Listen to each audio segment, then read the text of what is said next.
Hello বন্ধুরা, দাদাভাই net point YouTube চ্যানেলে আপনাদের স্বাগত জানাই। সরকারি ভর্তুকিতে কৃষি যন্ত্রপাতি কেনার যে অনলাইন আবেদন, সেই আবেদনটি কিন্তু আর কয়েকদিনের মধ্যেই শুরু হয়ে যাবে। তো আপনারা কত তারিখ থেকে কত তারিখ পর্যন্ত অনলাইনে আবেদন করতে পারবেন এবং এই সরকারি ভর্তুকিতে কৃষি যন্ত্রপাতি নেওয়ার জন্য কারা যোগ্য, সমস্ত কিছু আজকের ভিডিওটিতে আলোচনা করব। তো ভিডিওটিকে স্কিপ না করে সম্পূর্ণ ভিডিওটিকে দেখুন। আর ভিডিওটিকে ভালো লাগলে অবশ্যই ভিডিওটিকে লাইক করবেন এবং আমার ছোট্ট চ্যানেলটিকে সাবস্ক্রাইব করে আমাকে সাপোর্ট করবেন। তো চলুন ভিডিওটিকে শুরু করা যাক। এর জন্য আপনারা matirkotha.net এই সাইটটিতে চলে আসবেন। তো এই সাইটটির লিঙ্ক আপনারা আমার ভিডিও ডিসক্রিপশন বক্সে পেয়ে যাবেন। এখানে আসলে দেখুন উপরের দিকে লেখা রয়েছে department of agriculture, government of West Bengal, দেখতে পাচ্ছেন। তো এটা হচ্ছে এগ্রিকালচার ডিপার্টমেন্টের সাইট, অর্থাৎ কৃষকের সমস্ত কাজ কিন্তু এই সাইটটি থেকে করা হয়, দেখতে পাচ্ছেন। তো এই সাইটটিতে আসার পরে তো এখানে উপরের দিকে দেখতে পাচ্ছেন আপনারা একটি লাইন হাইলাইট হচ্ছে, এখানে দেখতে পাচ্ছেন কৃষি যন্ত্রীকরণ প্রকল্প 2024-25 বর্ষের গাইডলাইন্স প্রকাশিত হয়েছে এবং matirkotha.net ওয়েবসাইটে বিজ্ঞাপন নোটিফিকেশন বক্সে পাওয়া যাচ্ছে, দেখতে পাচ্ছেন এখানে লাইনটা হাইলাইট হচ্ছে। তো এই হচ্ছে তার বিজ্ঞাপন, এখানে বিজ্ঞাপনটি দেখতে পাচ্ছেন উপরেই কিন্তু হাইলাইট হয়ে গেছে। তো আমি বিজ্ঞাপনটিকে বড় করে নিচ্ছি, এখানে দেখতে পাচ্ছেন আমি বিজ্ঞাপনটিকে বড় করে নিলাম। তো এখানে আপনারা দেখতে পাচ্ছেন 2024-25 বর্ষে সরকারি ভর্তুকিতে কৃষি যন্ত্রপাতি ক্রয়ের সুবর্ণ সুযোগ।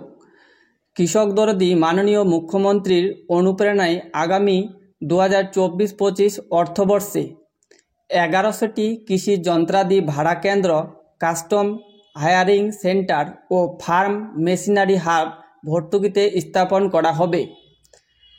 1 লক্ষ আধুনিক কৃষি যন্ত্রপাতি ভর্তুকিতে কৃষকদের মধ্যে নিম্নের 4টি প্রকল্পের মাধ্যমে বিতরণ করা হবে।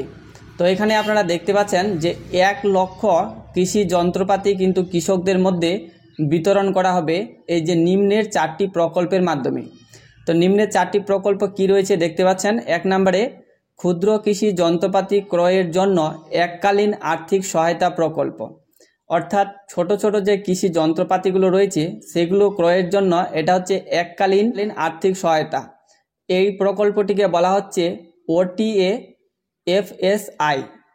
এখানে ছোট ছোট কৃষি যন্ত্রপাতি কেনার ক্ষেত্রে আপনি কিন্তু 50% অর্থাৎ 50% আপনি ভর্তুকি পেয়ে যাবেন এবং সর্বোচ্চ ভর্তুকি আপনি কিন্তু এখানে 10,000 টাকা পর্যন্ত পেয়ে যাবেন, দেখতে পাচ্ছেন। তো এই প্রকল্পটি হচ্ছে ছোট যন্ত্রপাতি কেনার জন্য।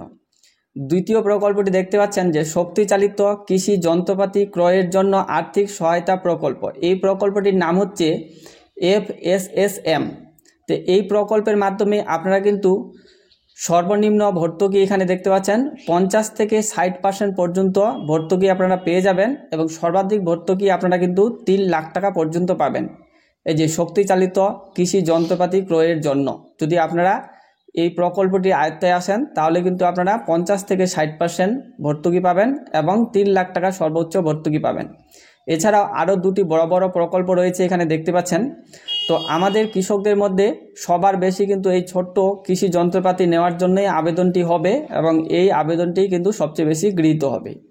তো আপনারা এটি ভালো করে দেখে নিতে পারেন, দেখতে পাচ্ছেন এখানে কিন্তু আরও 2টি প্রকল্পের কথা বলা হয়েছে। একটি প্রকল্প হচ্ছে CHC আর একটি হচ্ছে FMH।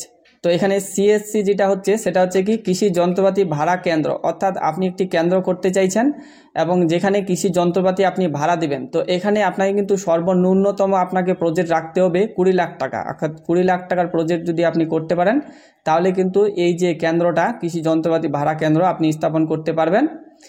আর এখানে যেটা রয়েছে সেটা হচ্ছে কি কৃষি যন্ত্রাদি হাব, অর্থাৎ আপনি ফার্ম মেশিনারি হাব করবেন এবং যেখানে আপনার কিন্তু 10 লাখ টাকা পর্যন্ত আপনি ইনভেস্ট করতে প্রস্তুত। তো এই হচ্ছে 4টি প্রকল্প। তো কারা কারা এই প্রকল্পের সুবিধা নিতে পারবে এবং কিভাবে আপনারা আবেদন করবেন এর বিস্তারিত আরও আমরা আলোচনা করে নিব। তো এর জন্য একটি নোটিফিকেশন আমি আরও ডাউনলোড করে নিয়েছি, দেখতে পাচ্ছেন এটা হচ্ছে 2 নম্বর নোটিফিকেশন, যেখানে বলা হচ্ছে যে সরকারি ভর্তুকিতে কৃষি যন্ত্রপাতি ক্রয়ের জন্য আবেদনের পূর্ণাঙ্গ ইউজার ম্যানুয়াল 2024-25 দেখতে পাচ্ছেন। 2024-25-এ আপনারা কিভাবে আবেদন করবেন তার সম্পূর্ণ ইউজার ম্যানুয়ালটি কিন্তু আমি এখানে ডাউনলোড করে নিয়েছি। তো আপনি যদি এই ইউজার ম্যানুয়ালটি নিতে চান তাহলে অবশ্যই আপনি আমার টেলিগ্রাম গ্রুপে অ্যাড হয়ে যাবেন। আমার টেলিগ্রাম গ্রুপের লিঙ্ক এই ভিডিওটি ডিসক্রিপশন বক্সে পেয়ে যাবেন। অ্যাড হলে আপনারা কিন্তু এই দুটি নোটিফিকেশন আমার টেলিগ্রামে পেয়ে যাবেন। সেখানে ভালো করে নোটিফিকেশনগুলো আপনারা পড়তে পারবেন। এটা বাংলায় নোটিফিকেশন রয়েছে, তো নোটিফিকেশনগুলি আপনারা সেখান থেকে ভালো করে ডাউনলোড করে পড়ে নেবেন। এবং এখানে প্রথমে দেখতে পাচ্ছেন যে ফর্ম পূরণের সময় প্রয়োজনীয় তথ্য যা লাগবে। তো আপনার ফর্ম পূরণের সময় কি কি লাগবে সেটা হচ্ছে দেখতে পাচ্ছেন ভোটার কার্ড লাগবে, আধার কার্ড লাগবে, সক্রিয় একটি মোবাইল নাম্বার লাগবে এবং প্রত্যেক আবেদনকারীর জন্য ভোটার কার্ড নম্বর, আধার কার্ড নম্বর এবং মোবাইল নম্বর আলাদা হতে হবে।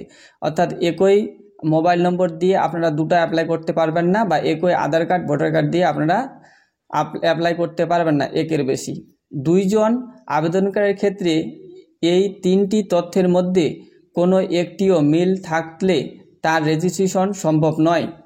অর্থাৎ এই যে তথ্যগুলো, এই তথ্যগুলো কিন্তু আপনার অবশ্যই মিল থাকতে হবে। যদি কোনোটাতে উল্টাপাল্টা নাম থাকে বা আর কোনো কিছু ভুল থাকে তাহলে কিন্তু আপনার আবেদনটি সম্ভব হবে না।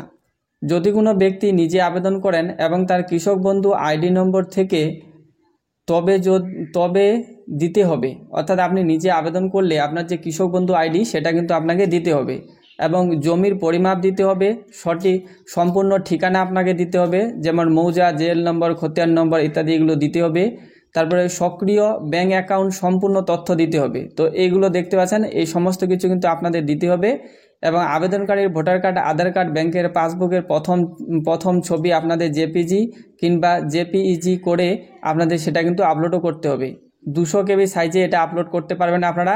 আবেদনের পর পিডিএফ এর শেষে কি কি ডকুমেন্ট নিয়ে রাখতে হবে তার পূর্ণাঙ্গ তালিকা দেওয়া থাকবে। অর্থাৎ আবেদনটিতে আপনারা দেখতে পাবেন যে আপনার কি কি ডকুমেন্টস লাগবে। এবার নিচের দিকে আপনারা আসলে এখানে পেয়ে যাবেন কিভাবে আবেদন করবেন, অর্থাৎ আবেদন আপনারা কিভাবে করবেন। তো কৃষি দপ্তর পশ্চিমবঙ্গ সরকারের ওয়েবসাইট wbfms.wb.gov.in এ গিয়ে অনলাইনে আবেদন করা যাবে। অর্থাৎ এই যে সাইটটি রয়েছে এই সাইটটিতে আপনারা গিয়ে অনলাইনে কিন্তু আবেদন করতে পারবেন। তবে এই সাইটটি আপনারা পেয়ে যাবেন কোথায়? matirkotha.net দেখতে পাচ্ছেন এখানে রয়েছে matirkotha.net। এখানে গেলেই কিন্তু এর মধ্যে আপনারা এই সাইটটির লিঙ্ক পাবেন। তো matirkotha.net আপনারা ভিজিট করবেন। অর্থাৎ আমি যে পেজটিতে ভিজিট করেছিলাম প্রথমেই আপনারা দেখতে পাচ্ছেন এই যে এখানে এই জায়গাটিতে এসে আপনারা কিন্তু নিচে এখানে অ্যাপ্লাইয়ের অপশন পেয়ে যাবেন। দেখতে পাচ্ছেন কৃষি যন্ত্রাধিকরণ, এখানে ক্লিক করলে আপনারা কিন্তু এখানে কৃষি যন্ত্রাধিকরণ 2024-25 যে অপশন পাবেন এখানে ক্লিক করবেন। এখানে দেখতে পাচ্ছেন সাইটটি wbfms.wb.gov.in এই যে চলে এসেছে। তো আবেদন এখনও শুরু হয়নি, এই কারণে কিন্তু এখানে এখনও আবেদনের অপশনটি পাওয়া যাচ্ছে না। তবে এরপরে আপনারা এখানে দেখতে পাচ্ছেন যে আবেদন কবে শুরু হবে। তো এখানে অনলাইন আবেদনপত্র matirkotha.net ওয়েবসাইট ব্যবহার করে আগামী 20 আগস্ট 2024 সাল সকাল 11টা থেকে আপনারা 9 সেপ্টেম্বর 2024 বিকেল 5টা পর্যন্ত আপনারা কিন্তু আবেদনটি করতে পারবেন। তো আবেদন করার জন্য আপনারা কিন্তু বাংলা সহায়তা কেন্দ্র যেতে পারেন অথবা আপনারা অনলাইনেও আবেদন করতে পারবেন নিজেই, কোনো রকম সমস্যা হবে না। যে কোনো সাইবার ক্যাফে গিয়েও আপনারা কিন্তু আবেদনটি করতে পারবেন। আবেদন কিন্তু হচ্ছে দেখতে পাচ্ছেন আপনারা 20 আগস্টে শুরু হচ্ছে এবং 11টা থেকে আপনারা আবেদন করতে পারবেন। আবেদনটি শেষ হবে কিন্তু 9 সেপ্টেম্বর 2024 বিকেল 5টা, এর মধ্যেই আপনাদের কিন্তু আবেদনটি সেরে নিতে হবে যারা আবেদন করতে চাইছেন। তবে মূল আবেদনপত্রের প্রতিলিপি আপনাকে 2 কপি করতে হবে। দেখতে পাচ্ছেন এখানে বলাই রয়েছে 2 কপি আবেদনপত্রটি আপনাকে নিতে হবে। নিয়ে আপনাকে কিন্তু 10 সেপ্টেম্বরের মধ্যে আপনাকে বিকেল 5টার মধ্যেই সংশ্লিষ্ট আধিকারিকের দপ্তরে জমা করতে হবে। অর্থাৎ আপনার যে কৃষি দপ্তর রয়েছে সেখানে কিন্তু আপনাকে আবেদনপত্রটি জমা করতে হবে, অবশ্যই জমা করতে হবে, না হলে কিন্তু আপনি ভর্তুকিতে যে কৃষি যন্ত্রপাতি সেটা কিন্তু পাবেন না। তবে অনলাইনে আবেদন করার পর অবশ্যই আপনারা আবেদনপত্রটি কৃষি দপ্তরে জমা করবেন। এবার এখানে বলা হয়েছে যে আবেদনপত্র কোন কোন প্রকল্পের জন্য গ্রহণ করা হচ্ছে। তো এখানে যে 4টি প্রকল্পের কথা আমি প্রথমে বলেছিলাম সেই 4টি প্রকল্পের জন্যই কিন্তু আবেদনটি গ্রহণ করা হচ্ছে। এখানে দেখুন 4টি প্রকল্পের নামও দেওয়া রয়েছে এবং এখানে আপনারা দেখতে পাচ্ছেন যে আবেদনকারী কেবলমাত্র একটি মাত্র স্কিমের আবেদন করতে পারবেন। অর্থাৎ একটি মাত্র স্কিমের জন্যই কিন্তু এখানে যোগ্য। একের বেশি প্রকল্পে আপনারা কিন্তু আবেদন করতে পারবেন না, যে কোনো একটি প্রকল্পের মধ্যে আপনাকে কিন্তু আবেদন করতে হবে। এবার নিচের দিকে আসলে এখানে আপনারা দেখতে পাবেন এবছরে প্রত্যেক আবেদনকারীকে নতুনভাবে রেজিস্ট্রেশন করতে হবে। অর্থাৎ এর আগে যদি আপনি আবেদন করে থাকেন এবং রেজিস্ট্রেশন করে থাকেন তাহলে সেটা কিন্তু হবে না। এবছরে আপনাকে নতুন করে রেজিস্ট্রেশন করতে হবে এবং ম্যানুফ্যাকচার অনলাইনে ক্লিক করে প্রোডাক্ট লিস্টে গিয়ে মেশিনের পূর্ণাঙ্গ তথ্য পাবেন। এবার প্রোডাক্ট লিস্ট একটা রয়েছে ম্যানুফ্যাকচারে, সেখানে গিয়ে আপনারা কি কি জিনিস নিতে পারবেন তার লিস্টটা কিন্তু এখানে আপনারা পেয়ে যাবেন। তো লিস্টটা প্রথমে দেখে নেবেন। রেজিস্ট্রেশনের সময় আগের পাতায় উল্লেখিত সমস্ত নথির সঙ্গে রাখতে হবে। অর্থাৎ যে নথিগুলো উপরে বলা হয়েছে সেই নথিগুলো সমস্ত আপনার কিন্তু হাতের কাছে রাখতে হবে। এবং আবেদনকারী বিবাহিত হলে নিজের ছাড়াও স্ত্রী বা স্বামীর আধার কার্ডের তথ্য নথিভুক্ত করতে হবে। অর্থাৎ যে আবেদন করছে সে যদি বিবাহিত হয় তাহলে স্বামী স্ত্রী দুজনেরই কিন্তু আধার কার্ডের বা ভোটার কার্ডের তথ্য আপনাকে এখানে দিতে হবে। বিগত 4 বছরে এই স্কিমে সাবসিডি পেয়ে থাকলে এবছরে কোনো স্কিমেই আবেদন করা যাবে না। অর্থাৎ আপনারা যদি 4 বছরের মধ্যে এই স্কিমের সুবিধা কেউ পেয়ে থাকেন তাহলে কিন্তু আপনি আর এবছরে আবেদন করতে পারবেন না। অর্থাৎ এখানে 4 বছরে একবারে কিন্তু এই সাবসিডিটি আপনারা নিতে পারবেন, এখানে স্পষ্ট বলা রয়েছে। অর্থাৎ 4 বছরের মধ্যে যদি আপনি একবার পেয়ে যান এই সাবসিডি তাহলে কিন্তু 4 বছর পরেই আপনি এই স্কিমে আবেদন করতে পারবেন। আবেদনের সময় প্রথমেই ব্যাংক পাসবই, ভোটার এবং আধার কার্ড সহ প্রয়োজনীয় তথ্য ও তার প্রতিলিপি আপলোড করতে হবে। তো এগুলো কিন্তু আপনাদের আপলোড করতে হবে। তো দেখতে পাচ্ছেন এই নোটিফিকেশনটিতে কিভাবে আপনারা আবেদন করবেন এবং কত কেবির মধ্যে আপনাদের কোন ডকুমেন্টসটি আপলোড করতে হবে সমস্ত কিছু কিন্তু এখানে উল্লেখ করাই রয়েছে।